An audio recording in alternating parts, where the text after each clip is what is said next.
जय बोलिए महावीर भगवान की जय।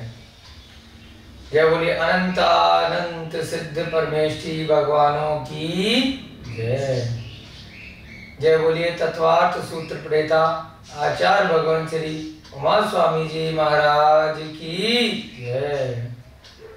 जय बोलिए इस योग के प्रथमाचार्य श्री चारित्र चक्रवर्ती शांत सागर जी महाराज की जय। जय बोलिए आचार्य भगवान गुरुदेव श्री विमल सागर जी महाराज की जय। जय बोलिए आचार्य भगवान श्वेत पिक्षाचार्य श्री विद्यानंद जी महाराज की जय। सभी को जय जिनेन्द्र, जय दूजड़ंदो। हम सभी लोग तत्वार्थ सूत्र की कक्षाएं आगे कर रहे हैं। 119 कक्षाएं आप सभी की पूरी हो चुकी हैं। 120 नंबर की कक्षा आज यहाँ पर प्रारंभ होने जा रही है। अष्टम अध्याय का वर्णन चल रहा है। नामकरण के बारे में चर्चा 12वें सूत्र में चल रही है। 42 प्रकृतियां नामकरण की यहाँ पर आचार्य महाराज ने बताई हैं, जिसमें से हम 9 नंबर की प्रकृति सहनन पर कल तक पहुंच चुके थे।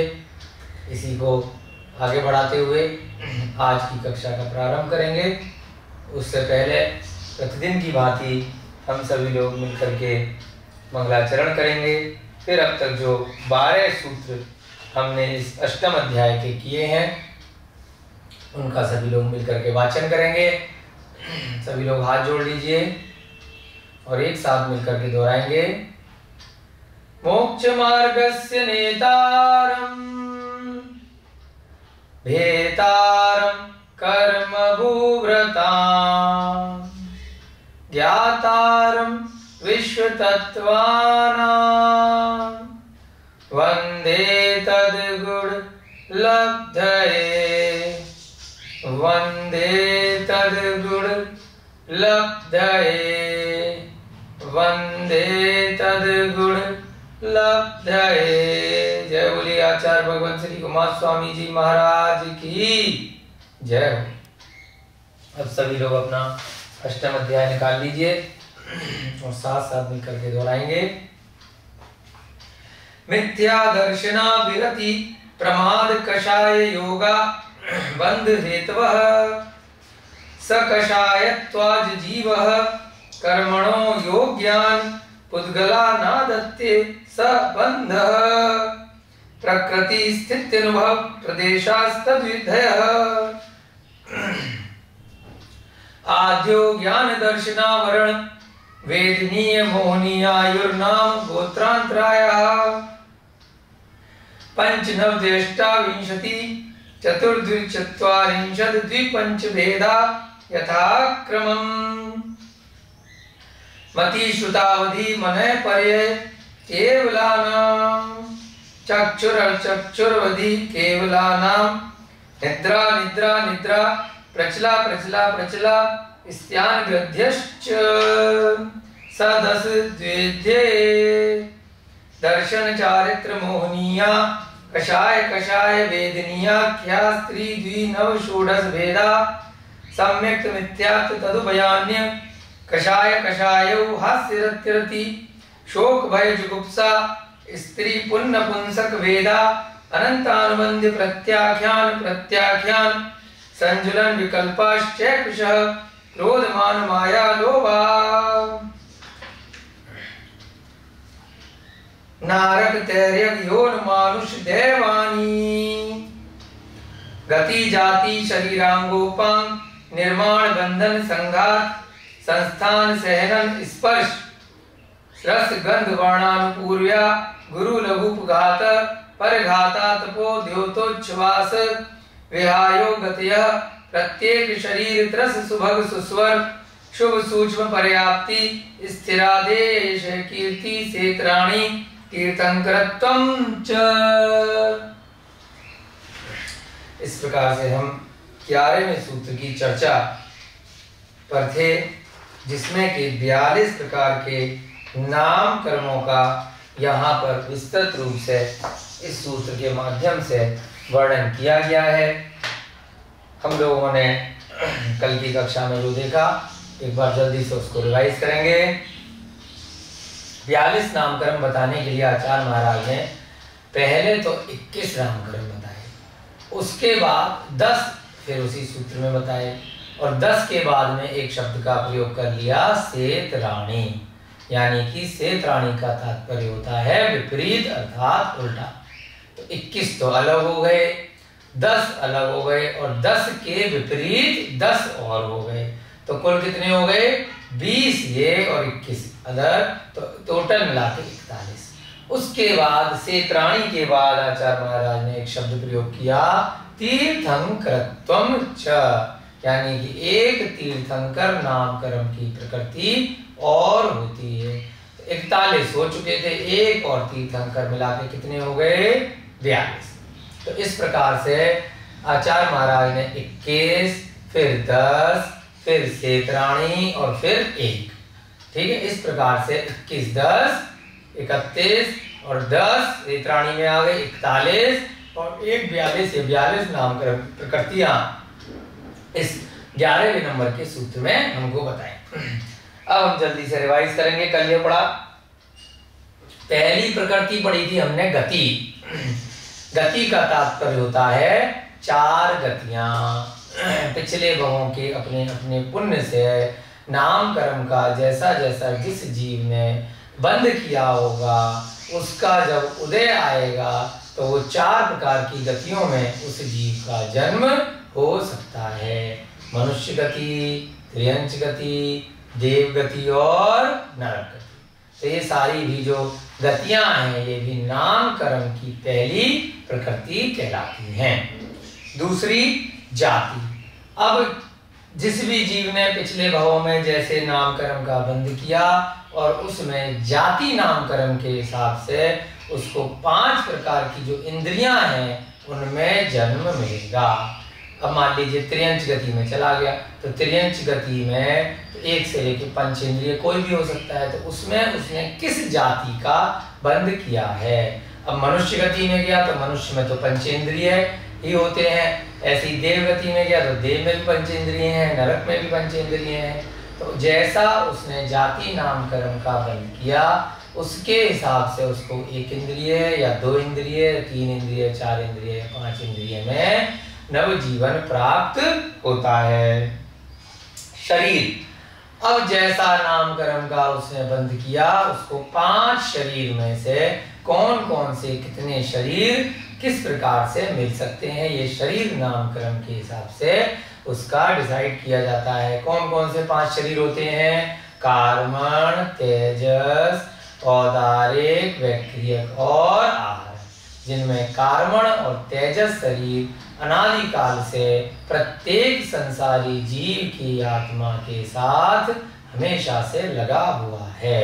नए नए कर्म आते रहते हैं, पुराने पुराने कर्म जड़ते रहते हैं। तो कार्मण शरीर प्रत्येक समय परिवर्तित होता रहता है, परंतु पूर्णतः कभी भी अलग नहीं होता जब तक कि जीव संसारी अवस्था में है। जिस दिन उसे मोक्ष प्राप्त हो जाता है उस दिन उसके सारे के सारे कर्म बंधन हमेशा हमेशा के लिए छूट जाते हैं। संसारी जीव में कार्मण और तेजस शरीर कभी भी नहीं छूटते, नए आते रहते हैं, पुराने उसके कर्म गणनाएं अलग होती रहती हैं। परंतु ये जो वैक्रियक शरीर है, औदारिक शरीर है और आहारक शरीर है, ये उसके नाम कर्म के हिसाब से उसको अपने अपने अलग अलग भवों में परिवर्तित होता रहता है। तो शरीर कितने प्रकार का मिलता है नाम कर्म से? कार्मण शरीर, तेजस शरीर, औदारिक, वैक्रियक और आहार। उसके बाद अंगोपांग। अंगोपांग में कार्मण और तेजस तो अंग होते नहीं है, परंतु इन शरीरों के आधार पर ही जीव को अंग मिलते हैं। अब जैसा उसका कर्म है, जैसे कार्मण शरीर है, उसके हिसाब से बाहरी शरीर की रचना होती है। अब बाहरी शरीर कौन कौन से हैं? औदारिक शरीर जो मनुष्यों और त्रियंचों को मिलता है, वैक्रियक शरीर जो देवों और नारकियों को मिलता है, और तीसरा आहारक शरीर जो कभी कभी रिद्धि इत्यादि की ध्यान अवस्था में मुनि महाराज के कंधे से निकलता है। ये हमने पहले अध्याय में शरीरों के वर्णन के माध्यम से बहुत अच्छे से किया था। तो अंगोपांग का क्या मतलब हुआ? जिसके हिसाब से अंगों की रचना होती है। निर्माण, जिस नामकरण के उदय से यथा स्थान अंगों का निर्माण होता है। अब छोटा सा जीव है, भ्रूण में आया है, उसके बाद उसमें धीरे धीरे भ्रूण अवस्था में ही अंगों का निर्माण होगा। कोई जीव है त्रियंच में जो अंडे में आया है, तो अंडे के अंदर ही उसका धीरे धीरे यथा स्थान अंगों का निर्माण होगा। कहाँ पंख आने हैं, कहाँ आँख आनी है, कहाँ पूंछ आना है, कहाँ शरीर का अन्य अन्य स्थान आना है। तो ये सब कैसे होता है? इस निर्माण नाम के नामकरण के कारण से होता है। त्रियंचों में अलग अलग प्रकार से शरीरों का निर्माण होता है। किसी के सींग आएंगे, किसी के 4 पैर होंगे, किसी की पूंछ होगी, किसी की नहीं होगी। मनुष्यों में अलग प्रकार से होता है, कितने हाथ होंगे, कितने पैर होंगे, और यथा स्थान अंगों का निर्माण क्या कहलाता है? निर्माण नामकरण के। उसके बाद बंधन, जिस नामकरण के उदय से पांचों शरीर के जो पुद्गल अणु हैं वो आपस में मिले रहते हैं, बंधे रहते हैं। अब कार्बन शरीर है, वो आत्मा के साथ अंदर ही एकमेक होकर रहेगा। ऐसे ही वहीं पर अंदर ही तेजस शरीर रहेगा, और बाद में बाहर जो औदारिक शरीर है तो वो एक साथ जुड़ा हुआ है। अब हाथ है तो यहाँ कंधे से जुड़ा है, सिर है तो यहाँ गर्दन से जुड़ी है, इस प्रकार से पैर जुड़े हुए, सब चीज बंध करके एक दूसरे से पांचों शरीर रहते हैं। संघात, संघात का मतलब हमने देखा था कि छिद्र रहित हो गए। भेद माने होता है अलग अलग होना, संघात माने चिपक के रहना। तो यानी कि जो उंगलियां हैं, जो हाथ है, ये सब छिद्र रहित हैं, बीच में गैप नहीं होता। तो ये सब किस कारण से है? ये सब संघात नामकरण के पहले बंद किया होगा, उसका जब उदय आता है। तो प्रत्येक जीव के उस हिसाब से ये संघात, निर्माण, और फिर उसके बाद आया 8वां नामकरण संस्थान।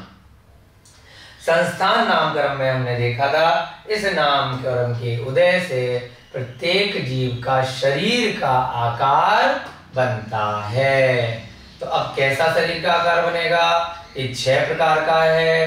पहला समचतुर संस्थान, बिल्कुल सामान्य सुडौल शरीर मिले, सब चीज, हाथ बिल्कुल बराबर कैसे हैं, पैर ठीक है ना, जितना उसका शरीर का एक सामान्य प्रकार बताया है, एक विशेष प्रकार, बिल्कुल सब चीजें बिल्कुल फिट हैं, है ना। कितना उसका फैट होना है, कितनी हाइट होनी है, कितने लंबे हाथ होंगे, उसके हिसाब से फेस कितना बड़ा होगा, ये सब सारी चीजें जो सामान्य सुंदर सुडौल शरीर होता है, तो इसे क्या बोलते हैं? समचतुर संस्थान। सभी दिशाओं से बिल्कुल चतुर, यानी कि बिल्कुल एक समान होना चारों दिशाओं से। फिर दूसरा न्यग्रोथ परिमंडल संस्थान। न्यग्रोथ परिमंडल बोलते हैं नीचे से पतला और ऊपर से मोटा, यानी कि अजीब सा शरीर, नीचे से तो पतला जा रहा है और ऊपर से मोटा हो गया है। तो ये सब कैसा है? जिसे किसी का भी होता है, पैर पतले पतले होते हैं और ऊपर बहुत भारी भारी शरीर होते हैं। ये सब किस कारण से है? उन्होंने पिछले जन्म में न्यग्रोथ परिमंडल संस्थान नाम के जो नामकरण है उसका बंधन कर दिया है। आप कितना भी ऑपरेशन करा लीजिए, कितनी भी चिड़घाड़ करा लीजिए, जैसा शरीर आपको मूल रूप से मिला है उसमें परिवर्तन होना बहुत मुश्किल है। उसके बाद स्वाति संस्थान। स्वाति संस्थान क्या होता है? ऊपर से पतला और नीचे मोटा मोटा, बहुत भारी भारी उनका नीचे का हिस्सा होता है, बहुत नीचे के पैर बहुत भारी भारी होते हैं, चल भी नहीं पाते हैं, और ऊपर से पतले होते हैं। किस वजह से? स्वाति संस्थान नामकरण के कारण। उसके बाद कुब्जक संस्थान। जिस किसी के अगर कुबड़ निकला हुआ है पीठ पे, पीछे बैक में कहीं पर भी जिसकी वजह से चलने फिरने में भी वह बहुत असमर्थ होते हैं, तकलीफ होती है। तो क्यों है? अब कहते हैं भाई इन्होंने तो किसी का कुछ नहीं बिगाड़ा, पिछले जन्म में उन्होंने परंतु ऐसे कोई कर्म किए हैं जिससे कुब्जक नाम कर्म का उन्होंने आश्रय किया है, तो उसका बंध भी हो गया। अब उसकी वजह से उसका उदय आएगा अगले भव में। वामन संस्थान, बौना होना, नाटा होना, हाइट कम होना, उस समय के अनुरूप जो हाइट है उसके हिसाब से बौना होना। अगर हम चतुर्थ काल की हाइट से देखेंगे तो ऐसे तो हम सभी की सभी बौने हैं, तो समय क्षेत्र काल के हिसाब से जो हाइट चलती है, जो ऊंचाई शरीर की होती है, उसके हिसाब से वामन देखना चाहिए। नहीं तो पहले तो 500 धनुष की ऊंचाइयां होती थी, उसके बाद भी बहुत धीरे धीरे करके ऊंचाई कम होती गई, और यहाँ पर अवसर्पणी काल में, पंचम काल में हमारी ऊंचाई पहले की तुलना में बहुत कम है। तो हम तो वैसे ही बौने हो गए, लेकिन अभी हम बौने नहीं माने जाएंगे, क्योंकि अभी जो समय क्षेत्र काल चल रहा है उसके हिसाब से हाइट अगर आपकी ठीक है तो वह सही हाइट मानी जाएगी। हुंडक संस्थान, अब सामान्य शरीर न होके अंग कोई सा, हाथ एक्स्ट्रा निकल आए, पैर एक्स्ट्रा है, सिर 2 निकल आए, है ना, बहुत सारी उंगलियां बहुत ज्यादा निकल आई, तो ये सब क्या होते हैं? हुंडक संस्थान। शरीर के अंग जहां होने चाहिए सामान्य रूप से वैसे न होके इधर उधर एक्स्ट्रा निकल आना, गलत जगह पे होना, तो ये सब क्या कहलाता है? हुंडक संस्थान। ठीक है।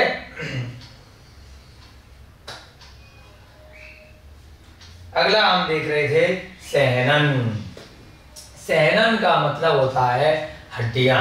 हड्डियों से ही शक्ति आती है। कई बार बोलते जाते हैं ना कि इस व्यक्ति में बहुत अच्छा सहनन है, बहुत अच्छी शक्ति है, काफी तप कर लेते हैं, तो उसका सहनन उसकी हड्डियों से उसको लिंक करके बोला जाता है। जिस नाम कर्म की उदय से शरीर में हड्डियों का जो बंधन होता है उसको सहनन कहते हैं। ये हम कल देख रहे थे, कल की कक्षा का समय हो गया था, यही चर्चा आज आगे बढ़ाएंगे आपकी। इसके 6 प्रकार हैं। कौन कौन से?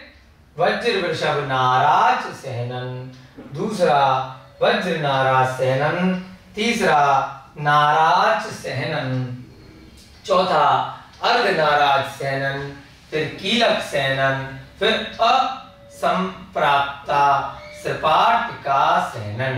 ये नाम आपको याद रखना है, थोड़ा सा डिफिकल्ट है, आपको बताया था 2 नाम आपको याद करने हैं, न्यग्रोध परिमंडल संस्थान और अनसंप्राप्ता सपाटिका सहनन।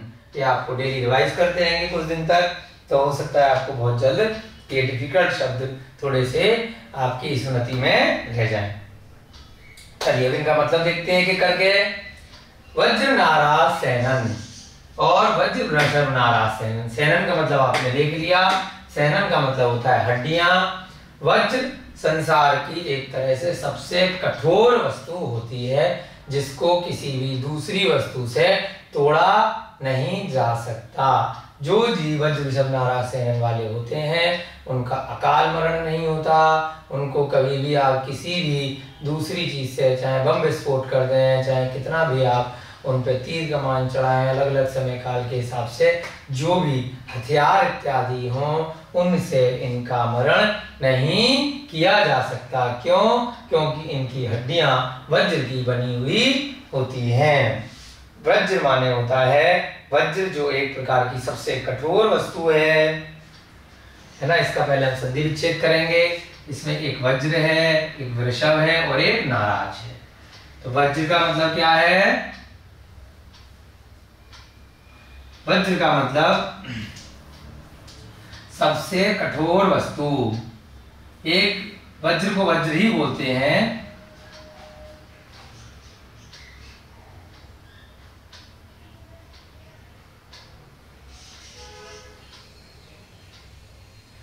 सबसे कठोर वस्तु होती है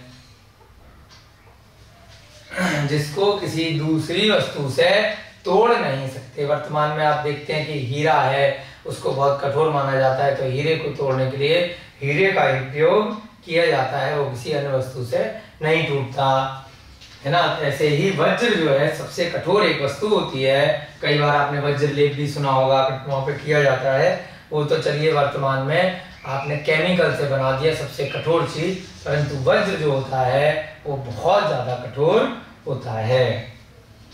वृषभ का मतलब क्या होता है? यहाँ वृषभ का मतलब बैल से नहीं है, और ना ही जो आदिनाथ भगवान का एक नाम वृषभ देव आया है उससे भी इसका मतलब नहीं है।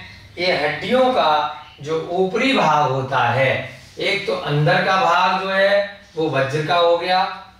सहनन माने हड्डियां वज्र की बनी हुई है। क्या क्या चीज वज्र की बनी है? वृषभ, नाराज और सहनन। वृषभ माने जो हड्डियों का ऊपरी भाग है, यानी कि वेष्टन इसको बोलते हैं।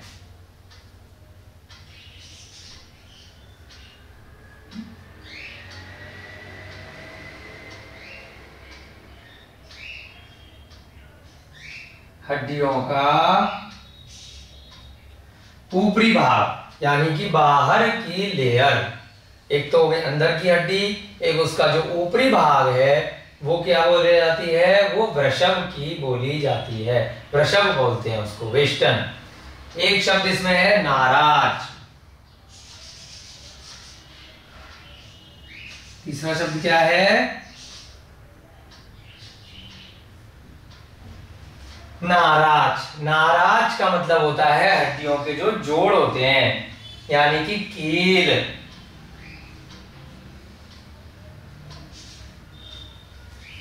नाराज का मतलब हड्डियों के जोड़। अब जैसे एक ये हड्डी है, मान लीजिए हड्डी है, और यहां से दूसरी हड्डी ये जुड़ रही है, तो ये जो जोड़ वाला हिस्सा हुआ इसको क्या बोलेंगे? नाराज। अब यहां से मान लीजिए ये कंधा है, तो ये यहां से गर्दन से ये कंधा जुड़ा है, जहां से ये घूम रहा है, तो ये जो कोने वाला हिस्सा हुआ इसको क्या बोला जाता है? नाराज। ऐसे ही कोहनी है, तो यहाँ बीच में से आप नहीं मोड़ सकते। कहां से मोड़ सकते हैं हाथ को? यहां से, जहां से मोड़ होता है ना। ऐसे ही घुटना कहलाता है पैर में, है ना। जहां पर मोड़ होगा उसको जोड़ने के लिए जो हिस्सा बनाया जाएगा, जैसे दरवाजे में आप बीच में लगाते हैं, दरवाजे को खोलने के लिए कब्जा जैसे लगाया जाता है, तो उसे क्या बोलते हैं? कील बीच में लगाई। तो ये जो जोड़ है इसको क्या बोलते हैं? नाराज।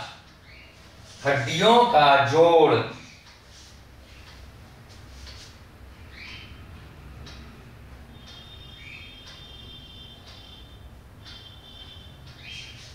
इसको कील भी कहा जाता है, जहां से एक कोना एक से दो हड्डियों के बीच में जुड़ रहा है, तो ये क्या है? नाराज कहलाता है। सहनन आपको ऊपर बता ही दिया, सहनन का मतलब है हड्डियां।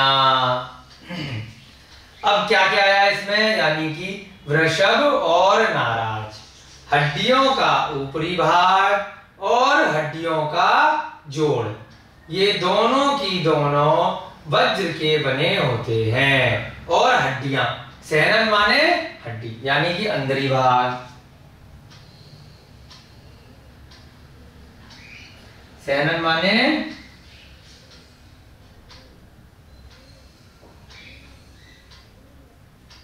अब कौन कौन सी चीज हो गई इसमें? हड्डियां, हड्डियों का जोड़ और हड्डियों का ऊपरी भाग, सब कुछ वज्र का बना हो, यानी कि ये तीनों चीजें, 1, 2 और 3, ये तीन चीजें किसकी बनी हो? वज्र की बनी हो। यानी कि हड्डी का ये जो अंदर वाला भाग है ये भी, ये क्या कहलाता है? सहनन। और जो ऊपरी वाला भाग है ये क्या कहलाता है? वृषभ। और जो ये जोड़ है ये क्या कहलाता है? नाराज। अब आपके समझ में आ गया? अंदर वाला भाग सहनन, ऊपरी बाहरी सतह यानी कि उसका कवर वेष्टन ये वृषभ, और जो जोड़ है वो नाराज। जब ये तीनों चीजें किसकी बनी है? वज्र की, तो उसे क्या कहलाते हैं? वज्र, वृषभ, नाराज, सहनन। तीनों की तीनों चीजें इतनी कठोर हैं कि उनको कोई भी नहीं तोड़ सकता कहीं से भी। तो क्या है, उस जीव का इसलिए अकाल मरण नहीं हो सकता। इसका अर्थ लिख लेंगे हम। जब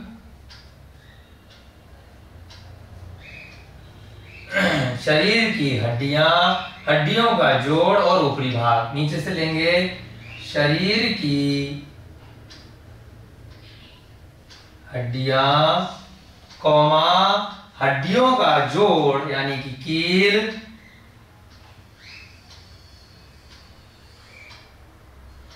हड्डियों का जोड़ यानी कि कील तथा वेष्टन यानी कि ऊपरी भाग तथा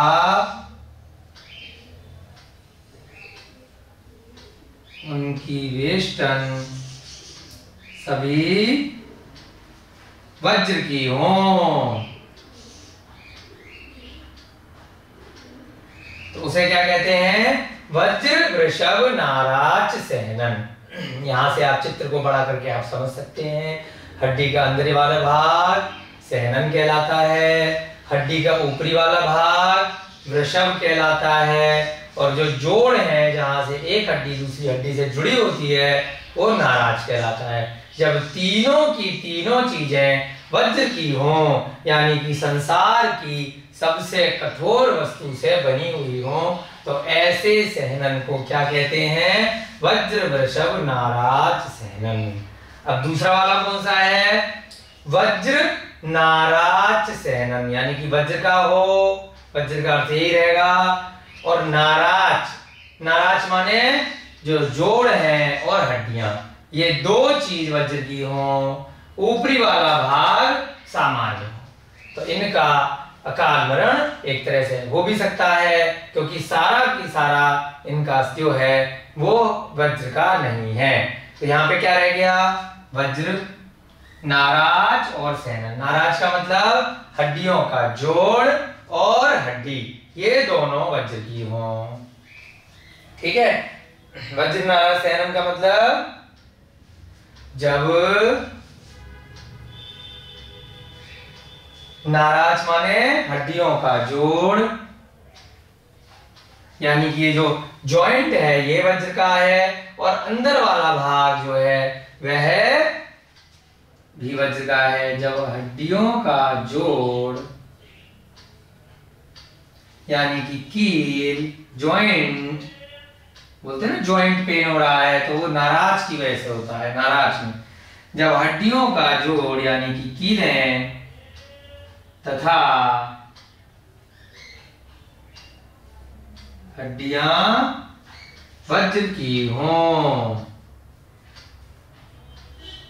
यहां पर जो ऊपरी वाला भाग है यानी कि जो वेष्टन है वो वज्र का नहीं है, वो सामान्य है, तो उसे क्या बोलते हैं, वज्र नाराज सहनन।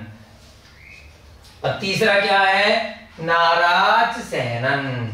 अब इसमें वज्र हट गया है ना, तो आजकल वर्तमान समय में इस यहां तक के मिलना बहुत मुश्किल है जीव, परंतु यहाँ के जीव अपने पंचम काल में आपको मिल सकते हैं। कौन कौन से, नाराज सहनन।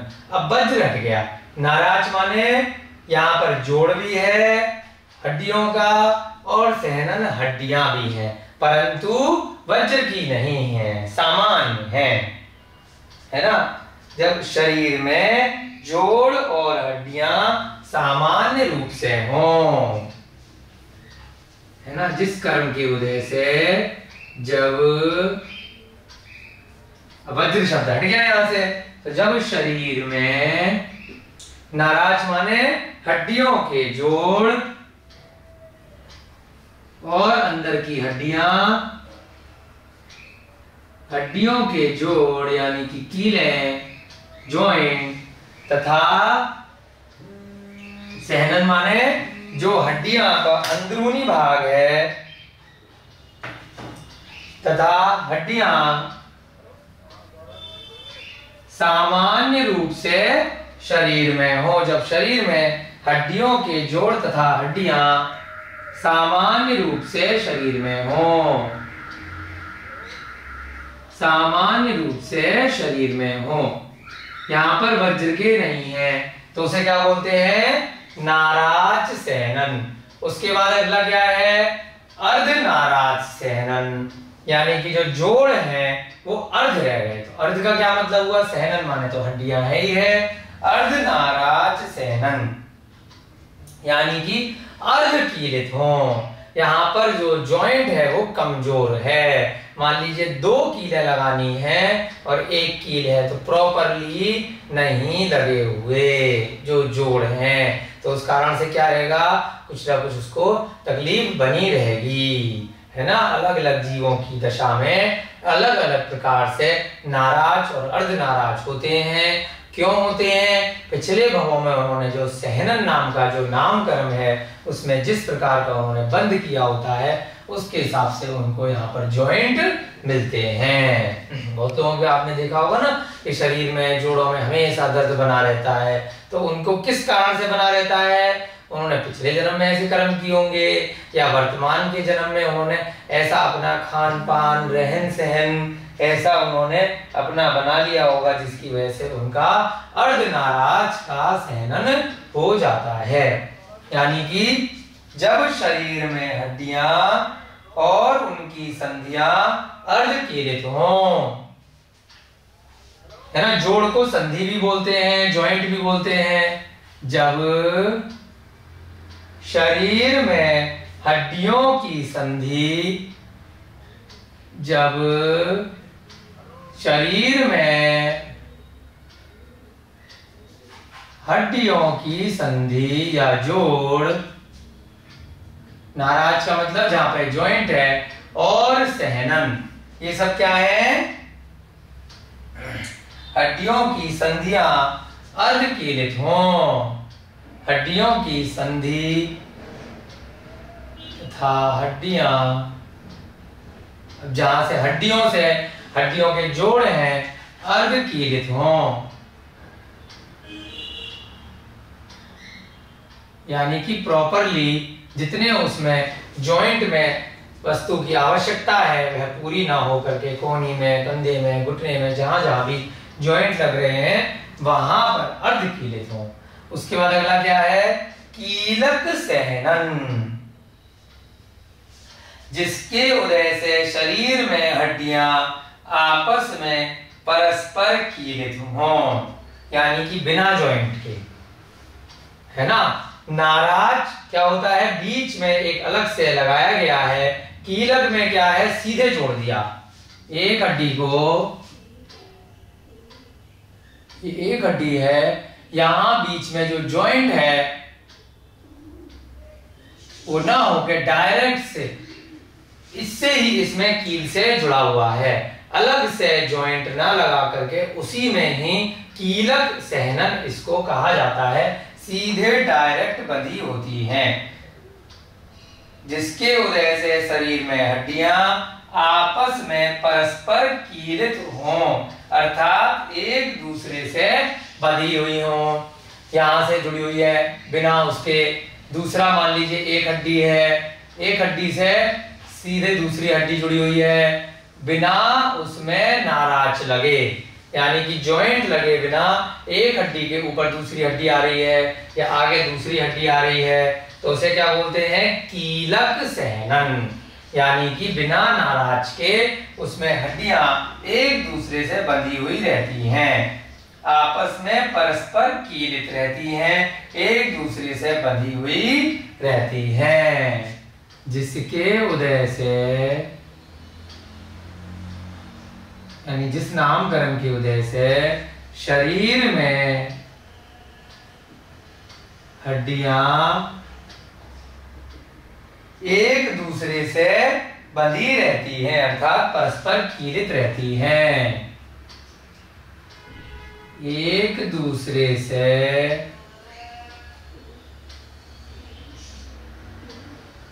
बंधी रहती हैं, अर्थात कीलक मतलब परस्पर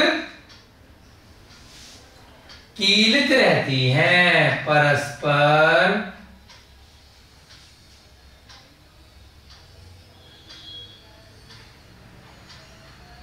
कीलित रहती हैं। इसे क्या बोलते हैं? कीलक सहनन। और अंत में छठा वाला है आपका असंप्राप्ता सपाटिका सहनन। अब इसमें जो हड्डियां हैं एक दूसरे से, बहुत बार ऐसे लोगों के भी शरीर होते हैं जिनमें न कीलें होती हैं न नाराज होता है। क्या होता है? सीधे एक हड्डी दूसरी हड्डी से नसों से ही उलझी हुई बंधी रहती है। यहां मान लीजिए एक हड्डी है और ये जो दूसरी हड्डी है इसमें कील से न लगा करके नसें इस प्रकार से जा रही हैं। नसें जो शरीर में होती हैं, है ना, तो उनसे ही, जिनको वीन्स भी बोलते हैं और हड्डियों को बोन्स बोलते हैं, नसों में आपने कई बार देखा होगा इंजेक्शन लगा के कोई दवाई इत्यादि भी दी जाती है वर्तमान समय में। तो ये हड्डी दूसरी हड्डी से कीलक से भी नहीं बंधी, कील भी नहीं लग रही, नाराज यानी कि अलग से कुछ नाराज भी नहीं लगा हुआ ज्वाइंट, और किससे लगा है? नसों से बांध दिया है ना। ये प्राकृतिक रूप से अपने नाम कर्म के उदय से जीवों के होता है। तो इसको क्या बोलते हैं? असंप्राप्ता सपाटिका। ये क्या हुआ? कील। और यहां क्या था? अलग से एक चीज लगाई थी तो नाराज, यहां पे सीधे कील लगा दी और यहां पर ये क्या लगा दिया? नसें। ठीक है, तो इसे क्या बोलते हैं? जब नसों से बंधी रहती हैं, जब नसों से बंधी रहेंगी तो असंप्राप्ता, हड्डियां परस्पर कीलित न होकर नसों से बंधी हुई होती हैं। जब शरीर में हड्डियां कीलक से भी नहीं लगी हुई और ना ही नाराज से लगी हुई, कैसे लगी हुई है? नसों के माध्यम से एक हड्डी से दूसरी हड्डी अपने आप से बंधी हुई है। हड्डियां परस्पर कीलित न होकर कैसे बंधी हुई है? नसों से बंधी रहती हैं। तो उसे क्या बोलते हैं? असंप्राप्ता सपाटिका सहनन। सहनन माने हड्डियां और असंप्राप्ता सपाटिका का तात्पर्य आचार्य महाराजों ने जो व्याख्या ग्रंथों में बताया है वह इस प्रकार से बताया है कि जो जॉइंट हैं, जो जोड़ हैं, वहां पर नाराज भी नहीं है, वहां पर कीलक भी नहीं है, वहां पर जो आपकी नसें हैं उससे ये सहनन बंधा होता है। चलिए 6 प्रकार से 9वें नंबर का जो नाम कर्म है उसके 6 प्रकार आपने देखे, जल्दी से देखेंगे। वज्र वृषभ नाराज सहनन, वज्र नाराज सहनन, नाराज सहनन, अर्ध नाराज सहनन, कीलक सहनन और असंप्राप्ता सपाटिका सहनन। बहुत अच्छे से हमने यहाँ पर इन 6 प्रकारों को आज समझा। इसके बाद अगला नामकरण क्या आने वाला है? स्पर्श नामकरण, है ना। आप लोग बहुत अच्छे से एक एक चीज को बहुत डिटेल में बहुत अच्छे से आप लोग सीख रहे हैं। आपके ज्ञान में निरंतर वृद्धि हो रही है, बहुत अच्छी बात है। अब 10वां नंबर क्या आ रहा है? स्पर्श सहनन। सहनन नहीं आएगा इसमें, स्पर्श नामकरण। अब यहाँ पर जो भी शब्द आने वाले हैं वह शब्द भले ही आपने अन्य अन्य प्रकार से अन्य अन्य अध्यायों में पढ़े हों, लेकिन यहाँ पर नामकरण के प्रकृति के रूप में ये शब्द आ रहे हैं। तो आपको हमेशा याद रखना है कि इनके अनुरूप शरीर की रचना होती है। तो स्पर्श का क्या मतलब निकलेगा कि कैसा शरीर का स्पर्श है। स्पर्श नामकरण का क्या मतलब है? स्पर्श नामकरण जिसके उदय से शरीर में स्पर्श का अनुभव हो। स्पर्श, जिस नामकरण के उदय से शरीर में स्पर्श यानी कि जो स्पर्श वाली हमारी इंद्रिय है उसका हमें अनुभव हो। 6 प्रकार से होता है, पहले भी आपने देखा है। हल्का होता है किसी का शरीर, हल्का, भारी, कोमल, कठोर, ठंडा, गरम, रूखा, चिकना। तो ये सब 8 प्रकार से है, 6 प्रकार से नहीं है। 8 प्रकार से स्पर्श की अनुभूति हो सकती है। जिसके उदय से शरीर में स्पर्श का अनुभव होता है। जिसके उदय से शरीर में स्पर्श का अनुभव होता है।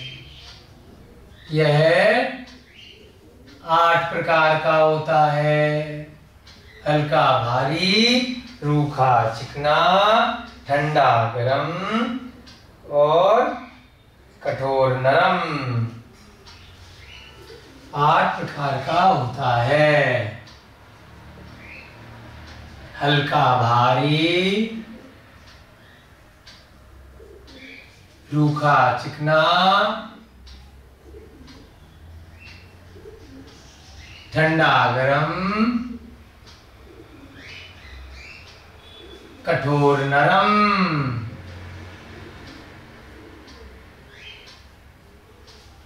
नरम को मुलायम भी कहते हैं। ठीक है। 1 2 3 4, उसके बाद 5 6 7 8। स्पर्श कितने प्रकार का है? जिसके उदय से शरीर में स्पर्श का अनुभव होता है, ये 8 प्रकार का होता है। अब हल्का शरीर होगा किसी जीव का, किसी का भारी होगा, किसी का रूखा चिकना, तो ये हम स्पर्श से अनुभव कर सकते हैं अन्य वस्तुओं को भी और स्वयं का शरीर भी कैसा है, कठोर है कि नरम है, ठंडा है कि गर्म है, रूखा है, चिकना है, हल्का है, भारी है। तो किस वजह से होता है? ये सब स्पर्श नाम कर्म के कारण से होता है। उसके बाद ये आपको बहुत पहले कई बार स्पर्श के भेद पहले भी कराए जा चुके हैं। इनका आपको पता ही होगा कि हल्का भारी इन सबका मतलब क्या है। कोई चीज रूखी है, चिकनी है, ठंडी है या गर्म है, कठोर है या नरम या मुलायम सॉफ्ट है। अगला नामकरण कौन सा है? रस नामकरण। अब रस का क्या मतलब होता है? रस का मतलब जूस नहीं है। रस का मतलब किसी खाने की वस्तु में किस प्रकार की अनुभूति होती है। कड़वी है कि मीठी है, चरपरी है, कशैली है ना, खट्टी है। इस प्रकार से 5 प्रकार के रस की अनुभूति हो सकती है। तो किस कारण से होती है? रस नामकरण के कारण से। जिस नामकरण के कारण से रस की अनुभूति शरीर को होती है, जिस नामकरण के उदय से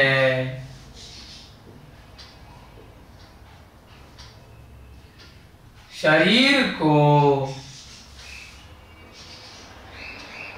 कोई भी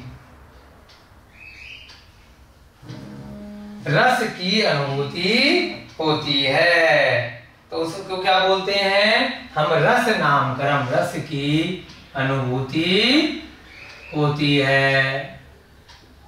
ये कितने प्रकार के रस हो सकते हैं? ये 5 प्रकार के रस होते हैं। ये 5 प्रकार के होते हैं। कौन कौन से? खट्टा, मीठा, ठीक है, चरपरा, कसेला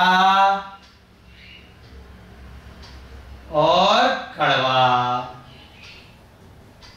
नीम जैसे कड़वा होता है और आंवला कसेला होता है, मिर्च चरपड़ी होती है, गुड़ मीठा होता है, नींबू खट्टा होता है। तो इस प्रकार से ये 5 प्रकार के रसों की जो अनुभूति होती है वो किस कारण से होती है? वो इस रस नाम के नामकरण से होती है। अगला क्या है? 12वें नंबर का हमारे कितने हो गए? 11 हो गए। ठीक है। अब कौन सा आने वाला है? 12वें नंबर का। ये सहनन मिटा दें, आपने अच्छे से नोट कर लिया होगा। ये सभी शरीर के जो नामकरण के प्रकार हैं उसका हम वर्णन यहां पर कर रहे हैं। रस नामकरण के बाद क्या है? गंध। अब शरीर की गंध किस वजह से होती है? किसी की सुगंध होगी शरीर में, किसी की दुर्गंध आएगी। जैसे नारकियों के बारे में आपने पढ़ा होगा कि बहुत दुर्गंध वाला शरीर होता है। कई त्रियंचों में ऐसे जीव होते हैं, पशु में या पक्षियों में कई बार ऐसे जीव होते हैं जिनके शरीर से बहुत दुर्गंध आती है, और कई जीवों के शरीर से बहुत सुगंध आती है। आप ऊपरी रूप से कितना भी परफ्यूम लगा लें, सेंट लगा लें, और आजकल जो डिओड्रेंट चल रहे हैं वो लगा लें, लेकिन ऊपरी रूप से तो आप भले ही सुगंध कर सकते हैं, लेकिन जैसे आपने नामकरण का पिछले भागों में बंद किया है उसके अनुरूप आपके शरीर की गंध या दुर्गंध होती है, उसको आप नहीं हटा सकते। कैसे हटा सकते हैं? अपने पाप कर्मों की निर्जरा करके, अगर दुर्गंध वाला शरीर है ना, अपने अगले भवों के लिए अच्छे अच्छे कर्म कीजिए, चारों प्रकार से अपने दान दीजिए, तप कीजिए, जिन्हें भगवान की आराधना कीजिए, सम्यक दर्शन के रूप में जो अमृत है उसको ग्रहण कीजिए, तो क्या होगा? आपका जो गंध नामकरण है वो बहुत अच्छा होगा, और आपके भविष्य की पर्यायों में आपको जो भी शरीर मिलेगा उसमें शरीर से सुगंध ही सुगंध आएगी, जिसके उदय से शरीर में गंध होती है, जिसके उदय से शरीर में गंध होती है। अब ये भी दो प्रकार की होती है, या तो सुगंध होगी या दुर्गंध।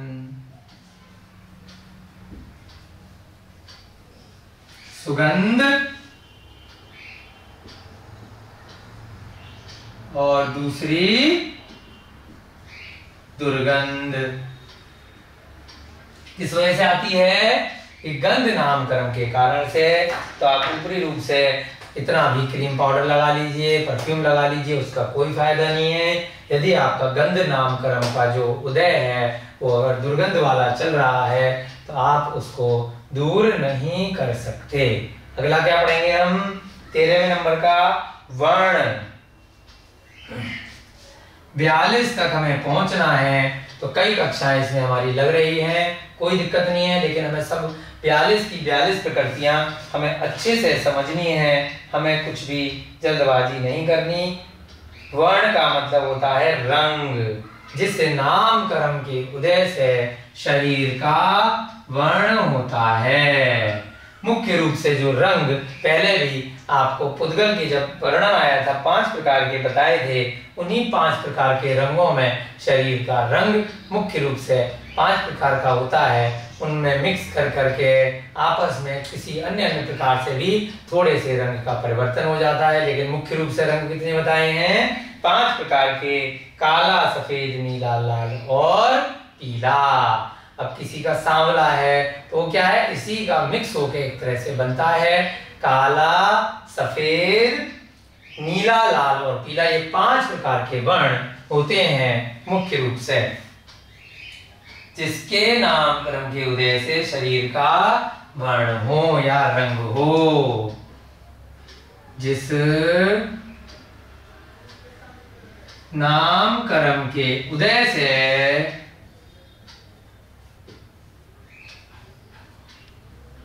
शरीर का वर्ण होता है, ये 5 प्रकार का होता है। कौन कौन से? काला, सफेद, नीला, लाल और पीला। 1 2 3 4 और ये 5। ये 5 प्रकार से मुख्य रूप से 5 रंग होते हैं। इन्हीं से मिलकर के बहुत सारे अलग अलग रंग बन जाते हैं। वर्ण के बाद कौन सा है? 14वें नंबर का कर्म आने वाला है आनुपूर्व कर्म। ये थोड़ा सा आप लोगों के लिए नया शब्द है, आनुपूर्व कर्म। आनुपूर्व का तात्पर्य जो आचार्य महाराजों ने उत्पाद सूत्र के भावार्थ में लिया है वह यह नामकर्म है जिसके कारण से विग्रह गति का जो जीव है वह अपने पूर्व शरीर का, अपनी जो आत्मा का आकार है उसको लेकर के विग्रह गति में जाता है। जैसे मान लीजिए यहाँ पर एक जीव है जो मनुष्य के आकार का यहाँ पर है। अब इसका इस प्रकार से आकार है और यहाँ पर इसको किसी पशु के आकार में जाना है या चींटी के आकार में जाना है। ये क्या है? मनुष्य। और ये मान लीजिए चींटी है। अब ये जो यहाँ पर इसका मरण हुआ, मरण के बाद उसको चींटी की पर्याय में पहुंचना है। तो जब ये रास्ते में होगा, विग्रह गति इसको बोला जाता है कि हमने पहले के अध्यायों में बहुत अच्छे से सीखी थी कि विग्रह गति में जीव 1, 2, 3, 4 समय तक अधिकतम रहता है। चौथे समय में उसका कहीं ना कहीं जन्म अवश्य हो जाता है। पढ़ा था ना आपने?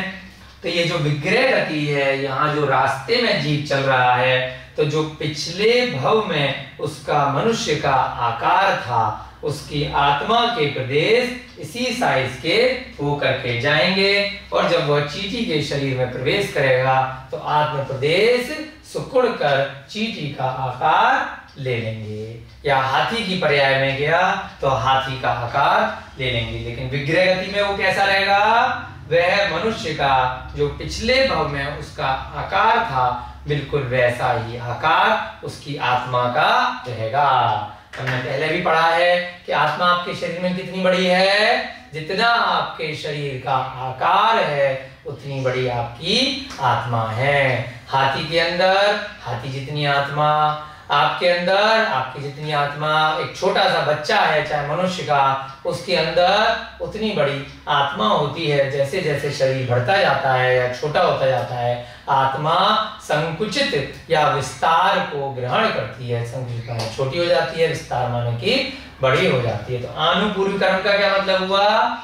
विग्रह गति में जब जीव होता है, यानी कि पिछले भव को मरण करके अगले भव में जब जीव की आत्मा प्रवेश कर रही होती है, तो जो रास्ते में जो उसकी 1, 2, 3 समय की जो आत्मा है वह कैसे आकार की होगी, तो उसका कौन सा नामकरण है? वह इस आनुपूर्व नामकरण के कारण से वह आत्मा पूर्व भव में जहां से मरण करके चला है, तो जितनी बड़ी आत्मा होगी तो 1, 2, 3 समय के हिसाब से वह आत्मा उतने ही साइज की रहती है। और जैसे ही नया शरीर ग्रहण करती है तो आत्मा उतनी बड़ी बन जाती है। तो उस नामकरण को क्या कहते हैं? आनुपूर्व कर्म।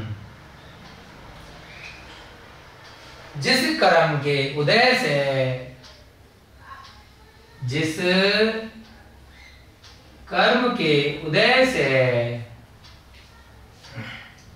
विग्रह गति में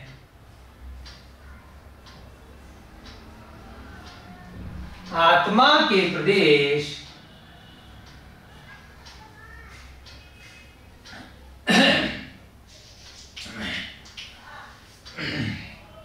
मरण से ठीक पहले के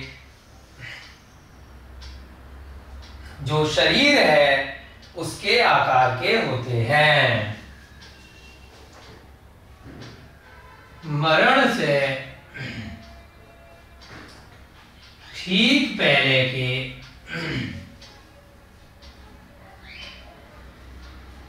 शरीर के आकार के होते हैं। और जैसे ही उसे नया शरीर मिल जाता है तो नए शरीर के आकार के बराबर उसके आत्मा के प्रदेश हो जाते हैं। तो विग्रह गति वाला जो क्षण है उसको क्या बोलते हैं? उसको आनुपूर्व कर्म बोला जाता है। यहां से मिटा दें आपके लिए।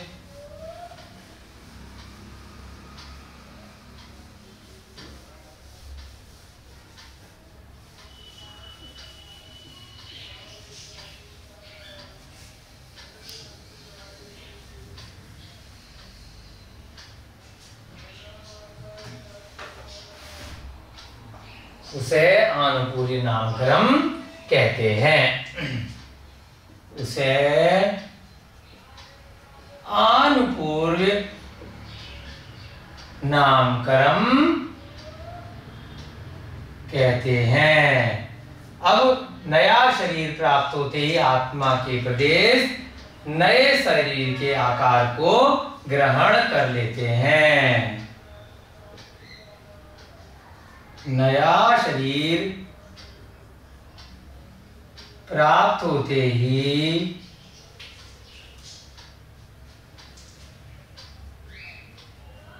आत्मा के प्रदेश, मान लीजिए कहीं पर अंडे में चला गया वो शरीर, कहीं पर वह शरीर किसी भ्रूण में चला गया, है ना, तो उस शरीर में उस समय भ्रूण अवस्था में जितने प्रदेश होंगे तो उतने के आकार को वह जीव ग्रहण कर लेगा।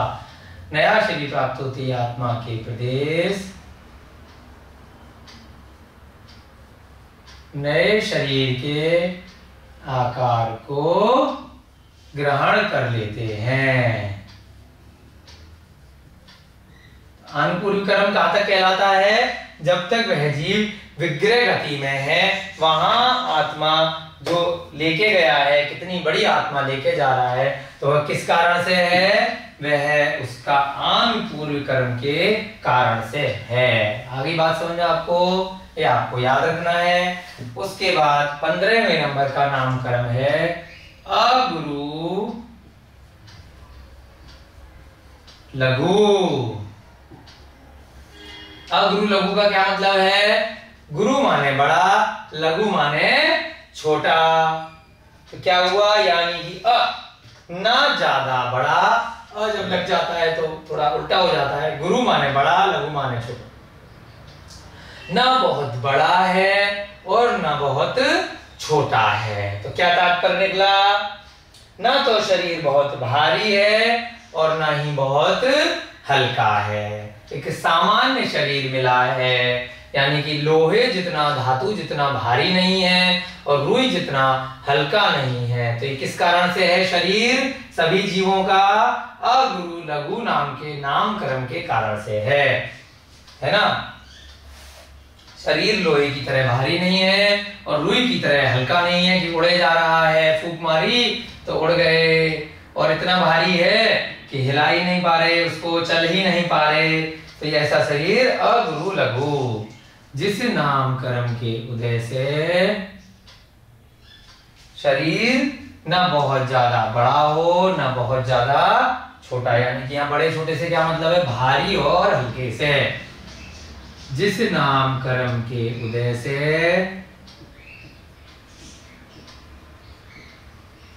शरीर न तो बहुत ज्यादा भारी, यानी कि लोहे की तरह भारी, शरीर ना तो लोहे की तरह भारी हो और ना ही रुई की तरह हल्का कि हवा चली और उड़ गए।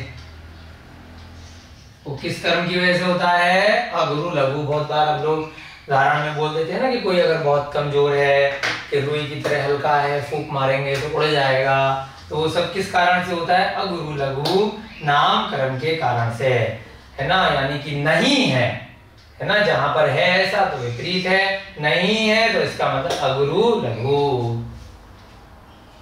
चलिए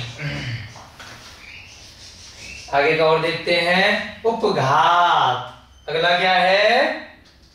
उपघात 16वें नंबर का।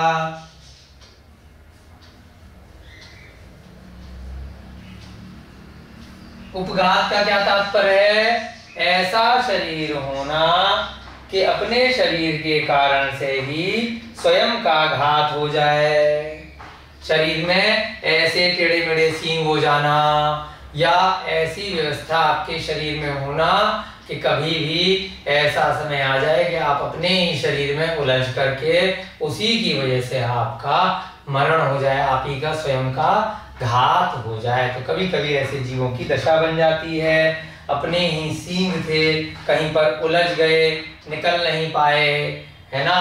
कस्तूरी मृग का सुना होगा, उसके अंदर पेट में एक ऐसी कस्तूरी होती है जिसके कारण से लोग उसको मार देते हैं, है ना, या वो स्वयं उसको ढूंढता रहता है, इतनी उसमें गंध आती है। तो इसलिए उपघात, जब स्वयं का शरीर ही अपने ही घात में कारण बन जाए। जिस नाम कर्म के उदय से स्वयं का शरीर ही अपने घात में कारण बन जाए, उसे क्या बोलते हैं? उपघात नाम कर्म के कारण। उदाहरण, सींगों का उलझ जाना,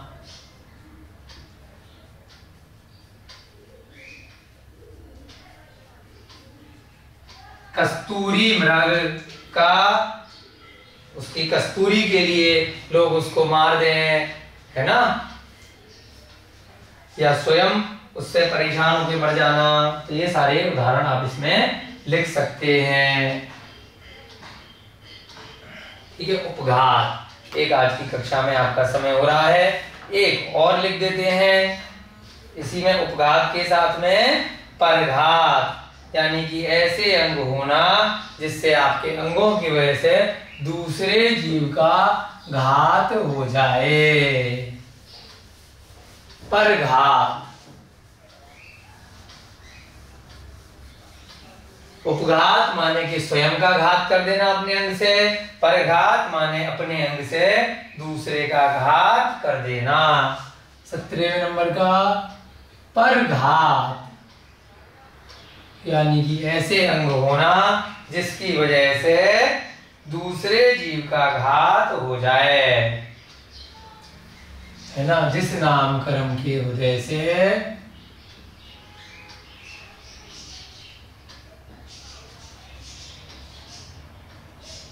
ऐसे अंग होना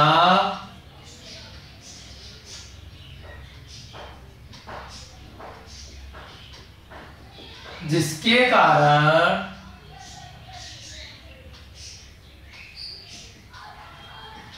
दूसरे जीवों का घात हो जाए।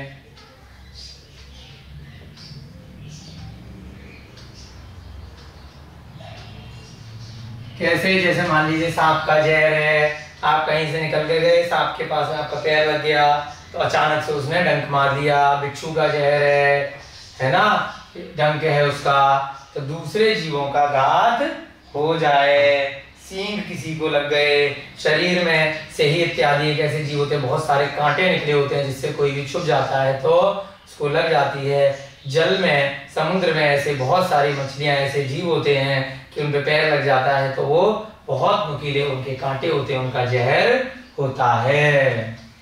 उदाहरण, सांप का जहर, बिच्छू का डंक, है ना, शरीर में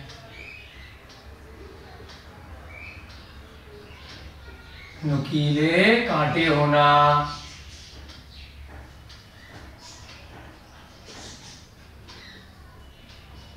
इन सब से क्या होता है?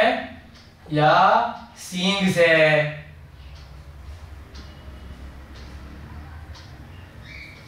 इत्यादि दूसरे जीवों का घात कोई जीव कर सकता है। तो ये सब क्या कहलाते हैं? परघात नामकरण के कारण से शरीर में ऐसी व्यवस्था होती है। आज की कक्षा का आपका समय हो रहा है, अभी नामकरण का वर्णन चल रहा है। 17 नामकरण हमने कर लिए हैं। कल की कक्षा में प्रयास करेंगे कि बाकी के सभी नामकरण पूरे हो जाएं। यदि कल भी नहीं होंगे तो एक कक्षा और लेने का प्रयास करेंगे। वैसे कोशिश रहेगी कि छोटे छोटे हैं, कल की कक्षा में ये सारे की सारे 42 जो प्रकृतियां हैं आपकी पूरी हो जाए, ऐसा अभ्यास रहेगा हमारा। चलिए, जय बोलिए महावीर भगवान की जय। जय बोलिए अनंत अनंत सिद्ध परमेष्ठी भगवानों की जय। जय बोलिए आचार्य भगवान श्री उमा स्वामी जी महाराज की जय। जय बोलिए आचार्य भगवान श्री विमल सागर जी महाराज की जय। जय बोलिए आचार्य भगवान श्री पिछाचार्य श्री विद्यानंद जी महाराज की जय। सभी को जय जिनेन्द्र, जय दू जुड़ंदो।